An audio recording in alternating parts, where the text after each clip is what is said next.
head over to Seville in Spain for the Pact for Prosperity, People and the Planet Conference. Dr. Ngozi Okonjo-Iweala, Emmanuel Macron, AJ Banga are all supposed to be part of that. Let's dial in. And to that, we need to add that we need to fund the climate crisis, and we need to fund the welfare of the humanity. So this is a complete change of paradigm, and by repeating the same, the solution will not come to us. Therefore, I believe that first we will need to change the measurement units from the dollar to tons of CO2 if we are to speak about the climate crisis. Secondly, if we are to measure in CO2s going up or down, how much do we need to reduce the current debt so that we can have a public state of financial space, and private as well, which is able to fund climate actions aimed at reducing the amount of tons of CO2 that are needed to be able to live on this planet, which is the basic amount that needs to be measured. On top of that, how much is 1 ton of CO2? That would be the more or less economical question that we'll have to ask ourselves.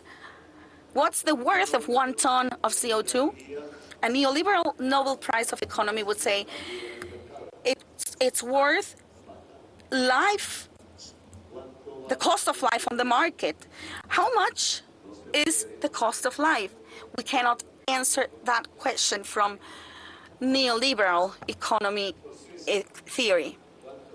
Therefore, how many dollars is 1 ton of CO2? They are saying $50 billion, $500 billion. We are speaking about thousands of millions of dollars. If we reduce just 10% of the debt all over the world, we would be speaking about $25 trillion that will be transferred to finance climate action. And we do not need not even hundreds of trillions, but the exact amount that would allow us in a few years to reduce the number of CO2 tons to 0 in such a way that we can tell our children and grandchildren that they can live safely on this planet. The World Bank and the IMF today and the United Nations today would not be able to achieve this. We would have to face a change of paradigm in terms of concepts and in terms of institutions, and without the United States for the time being. And I leave it there.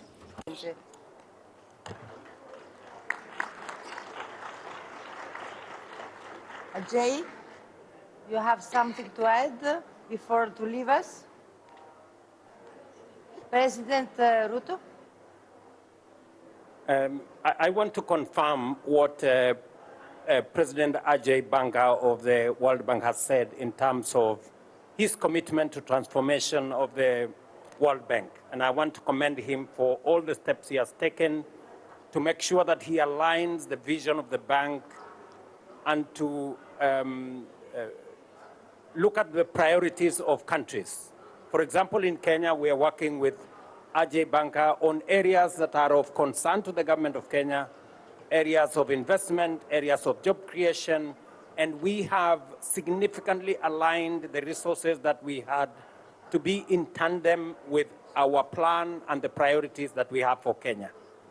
And I must commend you, Ajay, for what you're doing. But let me say 2 things that are important.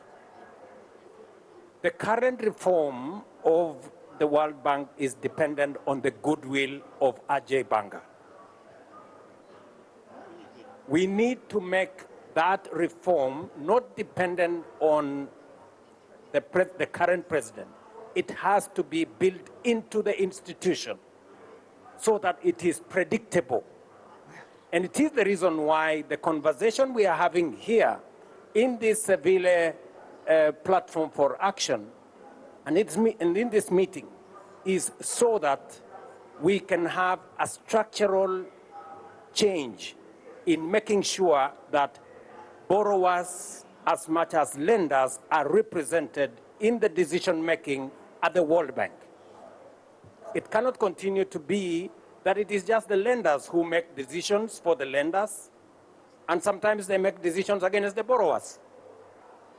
So I think the recommendation coming from here is that we need voice and representation in the multilateral development banks and international financial institutions. That's number one. Number two, we have to have a much more accurate assessment of debt sustainability, because we are having serious challenges of debt sustainability that is arrived at without taking into considerations some of the situations, some of the assets, some of the natural assets that we have, some of the climate change realities that we have. So there is need to have a greater assessment of debt sustainability. And number three, we need to have a greater and much more accurate assessment of credit rating agencies.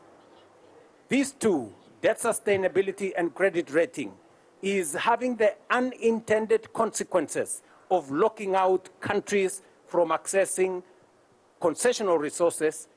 And if they do, they have to go to the markets where they access resources at 3-4 times what others would access in concessional resources. So my ask of Ajay Banker, the World Bank, the IMF, is that we need a structural change, reform of the institutions so that borrowers, people from the global south, people from developing countries, people from Africa like myself, will have greater say in what happens so that we can develop better confidence and we can be able to put input into the outcomes if we have to manage the current debt situation. Let me tell you, if we go as we are going, already 30 African countries representing close to 800 million people today are in high debt distress. We won't be able to solve that problem until we bring on board those who are borrowers so that their understanding, their knowledge, their experience can be put into the ultimate solution to the challenge that we have. And I ask Ajay Banker, I know you are limited in what you can do, but I think this is really what Seville is all about.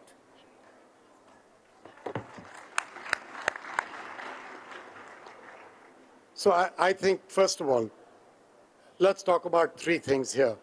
One is debt. Let's be clear that during the G20 Common Framework, the 4 African countries that went to the G20 for debt relief, the only institution that has been giving them money in the last 4 years is the World Bank. And let's be clear, we are the institution that has given them in excess of $25 billion, more than half of which was grants, no interest, no repayment, and more than half of which was net positive. And I think that should not get lost in the process of what we are trying to do here. I do not disagree that debt is an issue, and I've always agreed with you that the credit rating system is something we need to look at. I don't run that. That's not something I can do something with. But the reality of credit rating does depend on perceptions of risk in a country, which determines the borrowing cost of that country. What I can do is use my concessional resources from the record IDA we just raised, thanks to the generosity of countries like France and Spain, that we are able to do much more work in Africa. I think what we're missing out on is the work that is going on to go past the money available in government coffers or multilateral banks. We also need the money from the private sector. And I think that's a topic we must have a discussion on. because there's serious work going on to mobilize private sector capital. That's where I started the conversation just now. We have raised, last year alone was 66 billion mobilized by us of private sector. Over the course of the last 5 years, we've mobilized 200 billion. That does not count the money they've mobilized in the bonds that people buy in the bank. That's another 250 billion. The problem, William, is that this money is not enough. Much more is needed. And that's where you need the full scale of work we're doing with the private sector on guarantees, on junior equity, where we will take the first loss equity to enable the private sector to absorb the risk and go in. Today, for foreign exchange, 33% of our lending in IFC is local currency, very different from the past. These are the kinds of things that need to be done in true reform of the architecture. And I think you'll find me more than a willing partner to make that happen. Merci. Merci beaucoup. Ajay, I think that you have another panel. Thank you very much. It was a pleasure to have you. Thank you.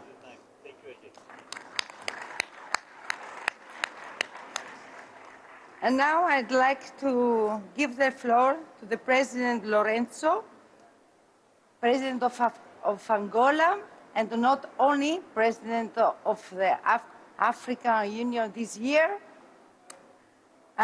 Excellency, there is a link between development and health. We know very well during the COVID, we observed that there was a lack of vaccine production or of the health system, but at the same time, at the time I was in the European Parliament, we work a lot, the two continents, to rebuild this trust and, of course, to support the production of vaccine of the continent. This year, we know that there are so many cuts, there are many problems for people who have diseases. So how do you see, President Lorenzo, this link between development and health?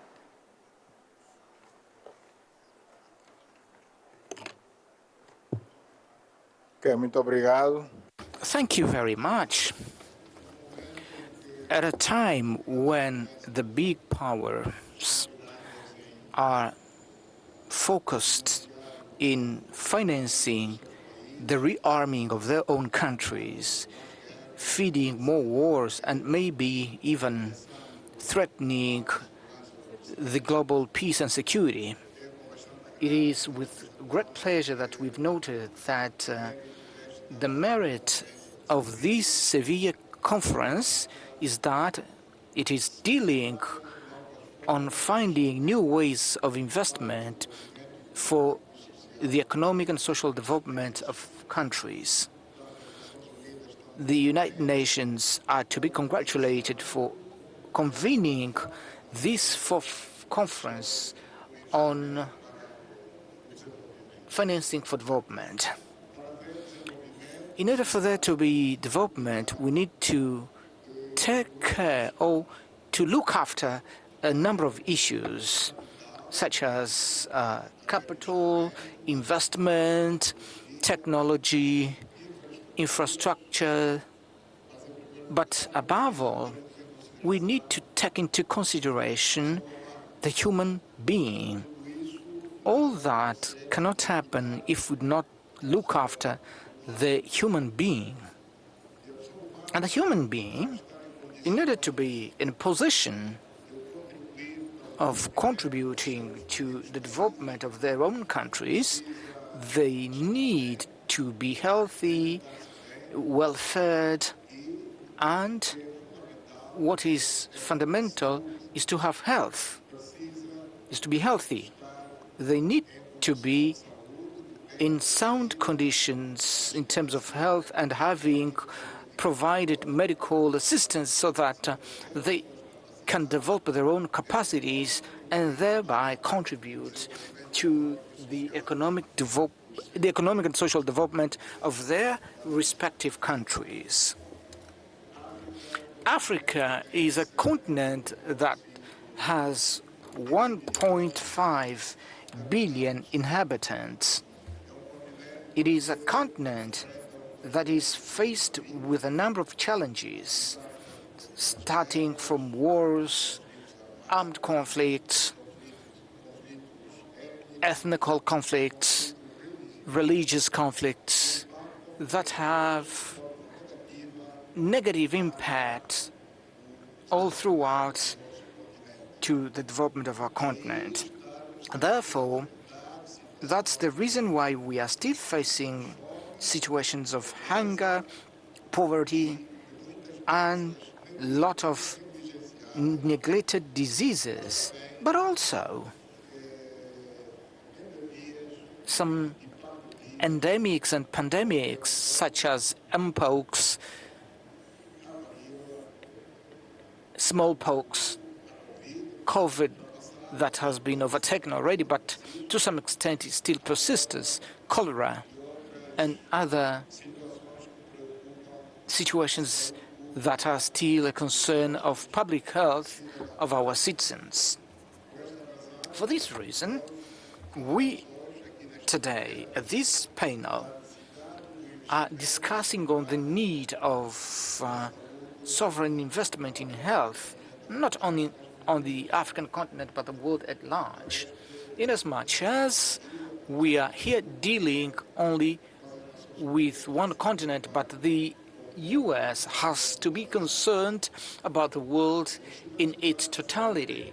The sovereign investment in health is quite important, and we are seeking to do our part by trying to find solutions in order for us to invest in health infrastructures such as hospitals, investing in training of health practitioners, investing in plants for the manufacturing of medicines and vaccines in order to respond to the needs of our populations.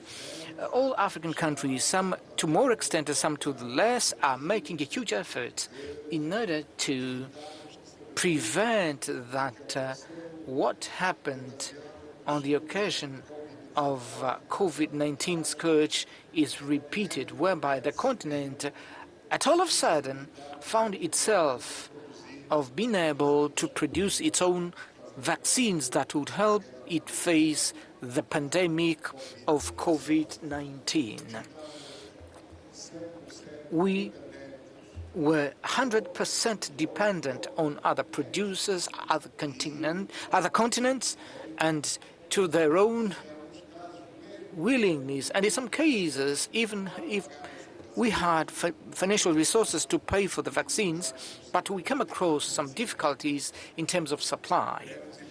We would like to prevent that from happening again, because at that time was COVID-19, but we believe endemics and pandemics, at least on our continent, are recurring. Yesterday was COVID-19, today is cholera, Marburg, or other endemic diseases which unfortunately are striking our populations. Angola in particular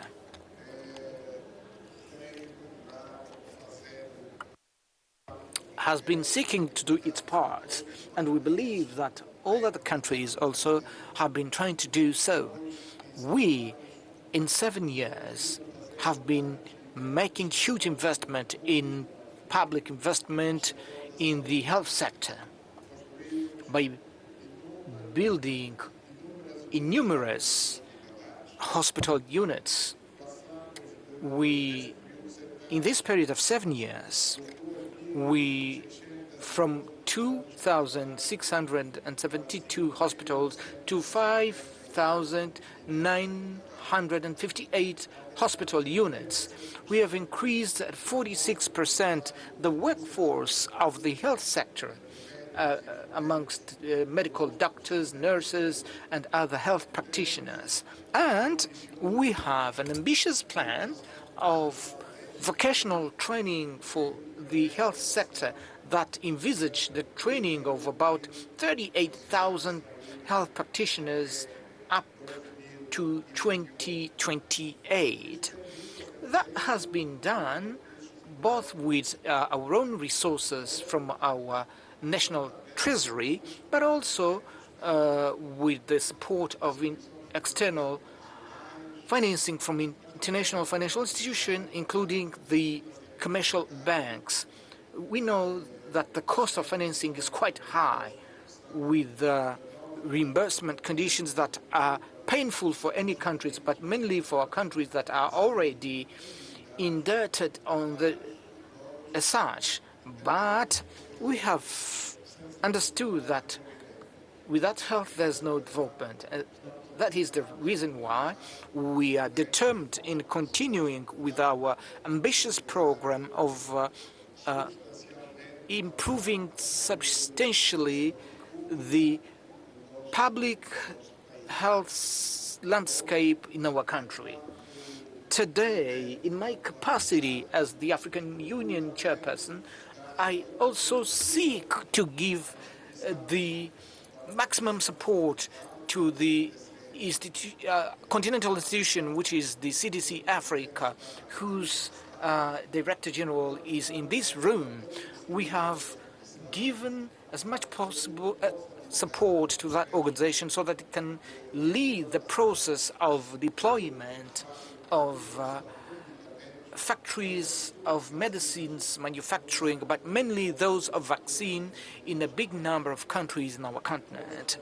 We have contributed as Angola this year with about $5 million to that institution, the CDC Africa, because we consider it to be a useful institution that will help the continent to face these neglected diseases and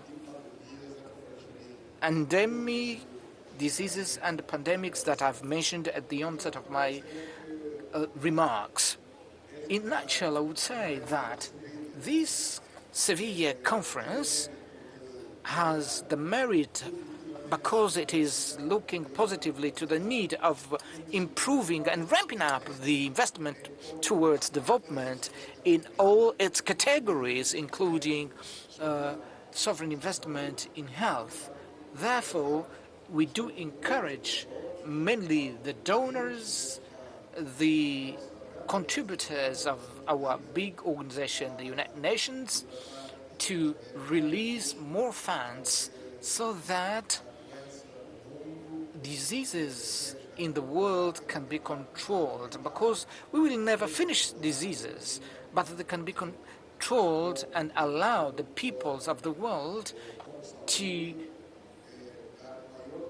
give more contribution when they are healthy towards a sustainable economic development which we all want. Thank you very much for your attention. Thank you, President Lorenzo. It is true that with Africa CDC, we are working a lot, and somebody else who works a lot, or who worked a lot during the crisis of COVID, is my dear sister Ngozi. We had the war at the time of the intellectual patent. Here, dear Ngozi, you have the trade war. Always, yes, you are the woman that you have to deal with the war. So could you tell us about the World Trade Organization strategy to better integrate financing for development, for the green transition, into trade policies, especially in the current context where we don't have a lot of ODA and we have to start to speak about investment? Well, thank you very much, Chrysula, for this, and thanks to President Macron and President Ruto for this solutions-oriented, country-based approach. I actually wanted to come in before Ajay left and after President Ruto spoke to say that the times we're in are really dramatic and require considerable rethinking on our part on how to approach the issue of financing. And the point is that I think countries need now, with what is happening, to look more to themselves about how they generate more domestic resources. So we've been there before with the debt. I was also involved in trying to reduce $30 billion of my country's debt during the time I was finance minister in the early to mid-2000s. And it was a very painful process. So in the 1990s, early 2000s, we had this debt cycle. It was wiped away for poor countries, and we are back. So we have to ask ourselves, with all the constraints that President Ruto put, of the way the credit rating agencies look at the continent, of the lack of voice, are we going to be repeating these cycles? And the answer that I say is no. Let us look elsewhere, and that's where trade and investment comes in. And there's no better way, or at least one of the clear ways to generate your own finances is to trade. And to trade, you need to have investment. So trade is a very clear avenue for generating resources. And for that, we have to look for investment, because you can't trade more if you don't invest more. What I'm seeing on the, let's take the African continent, is that we keep trading the same things. We are very commodities-based. We have not been able to add value to our products. So we clearly need to try to attract the kind of investment that is going to enable us to add value. And when we add value to our products, we don't need the developed countries to have escalating tariffs, because that's one of the things that we face. If we add value to cocoa or coffee and try to export it, it meets higher tariffs. So that's where trade comes in, and we have to try to do away with some of these. So my answer to you is we need to clear the way to attract investment. FDI is going down. We have an instrument at the WTO that we just negotiated called the Investment Facilitation Agreement, which is supposed to do away with many of the barriers that are making us unattractive for investment. But that has not yet come into effect. So I want all countries to really support it. If it comes into effect, it's like trade facilitation. All those things that the private sector complains about and says, oh, you know, you're too bureaucratic, you have this, you have that, we cannot invest, too many licenses. This is going to be minimized, and they can't complain anymore. So I just want, then we need to add value to our products. Critical minerals. We now have something that everyone is looking for. And we have many suitors on the African continent, and I say, let's marry them all, okay? If many husbands come to you, marry all of them. This is our time, you know, to look at how can we attract all those who are interested in our critical minerals to work with us on a sub-regional basis and set up sub-regional value chains. Let's take the thing all the way to EV batteries made on the continent. Let's do the pharmaceutical. 2 days ago, I was with a group from the continent and from the US trying to set up a pharmaceutical industry. Let's do that. So we have agency to try to generate more investment, more trade, more financing of our own, which we can then use to solve the problems that we are talking about. So at this conference also, it's not just about financing or development, it's also about generating our domestic resources to finance ourselves. And that's where trade comes in. Now, let me say that many developing countries have not benefited adequately from the trading system. And that has to change.